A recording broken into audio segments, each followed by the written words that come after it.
Drama serial तकदीर में आज की एपिसोड में हारिस के पापा उसे कहते हैं कि तुम्हारे पास सिर्फ दो ऑप्शन है, या तो ये तुम रिमशा से शादी कर लो या तो ये घर छोड़ दो। जिस पे हारिस कहता है कि ठीक है मैं ये घर छोड़ दूंगा, लेकिन मैं रिमशा से शादी नहीं कर सकता क्योंकि मैं सारा को पसंद करता हूँ। ये कह के वो घर छोड़ के घर से बाहर निकल आता है और रास्ते में सारा से फ़ोन पे बात करता है। तो सारा कहती है कि तुम्हारे पास ट्रैफिक का इतना शोर क्यों है, क्या तुम गली में हो? वो कहता है कि नहीं नहीं, मैं तो अपने घर में टेरेस पे खड़ा हुआ हूँ। जिस पे वो कहती है कि नहीं, टेरेस पे ऐसा शोर नहीं आता, टेरेस पे तुम मुझसे रोज़ बात करते हो, मुझे सच सच बताओ, मेरे सर की कसम खा के बताओ कि तुम कहाँ पे हो। वो कहता है कि कल रात पापा ने मुझे पास दो ऑप्शन रखी थी, या तो मैं शायद शादी कर लूँ या मैं घर छोड़ दूँ। तो मैंने वो घर छोड़ दिया है और अब मैं घर के बाहर फिर रहा हूँ, गली में फिर रहा हूँ।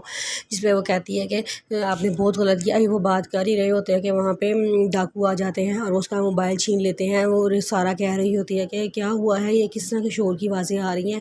तो वो लेकिन उसको आवाज़ नहीं जाती, वो उसका मोबाइल भी छीन लेते हैं और एकदम गोली की आवाज़ आती है। तो सारा डर जाती है और वो उसे गोली मार के चले जाते हैं। सारा रोना शुरू हो जाती है। वो फटाफट रूमी को फ़ोन करती है और रूमी को बताती है कि मेरी अभी हारिस से बात हो रही थी, तो उसका मोबाइल किसी ने छीन लिया है और साथ उसे गोली भी मारी है, मुझे गोली की भी आवाज़ आई थी और उसके बाद अब मुझे कोई आवाज़ नहीं आई। वो कहता है, रूमी बहुत डर जाती है, वो रोना शुरू हो जाती है। फटाफट असद को उठाती है, कहती है असद उठो, फटाफट उठो, वो देखो मेरे भाई को गोली लग गई है। जिस पे वो कहता है तो कुछ नहीं हुआ होगा, परेशान ना हो, मैं अरसल को फ़ोन करके पूछता हूँ। वो अरसल को फ़ोन करता है तो अरसल कहता है कि मुझे कुछ बारे में कुछ नहीं पता, मैं पता करवाता हूँ।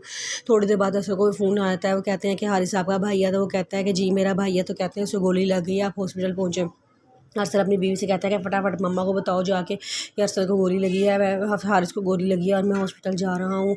वो फटाफट हॉस्पिटल भाग जाता है और वहाँ पे रूमी और असद भी हॉस्पिटल जा रहे होते हैं। तो उसकी बहन देख रही होती है, वो कहती है कि ये दोनों इतनी रात को कहाँ जा रहे हैं। फिर उसकी बहन उसकी मम्मा नमाज़ पढ़ रही होती है। तो पास उसकी पप्पो आती हैं, वो कहती हैं कि मैं अभी मेरी अरसल से फ़ोन पर बात हुई है। तो हारिस से भी वो इतना ही कहती है। तो उसकी मम्मा रोना शुरू हो जाती हैं, कहती हैं कि मुझे और कुछ ना बताना, मेरा कलेजा फट जाएगा, मुझे बर्दाश्त नहीं होगा, मुझे कुछ ना बताना, मुझे कोई ख़बर ना सुनाना। ये कहती हैं, वो रोती जाती हैं, चुप नहीं होती। जिस पे वो कहती है अच्छा चले मैं आपको कुछ नहीं बताऊंगी। और फिर अरसल और सियापा हॉस्पिटल में होते हैं। तो वो डॉक्टर आता है और कहता है कि गोली हारिस के बिल्कुल बाजू के पास से लग के गुजरी है, शुक्र है कि थोड़ा सा साइड पे नहीं हुई, वरना बड़ा ज़्यादा नुकसान।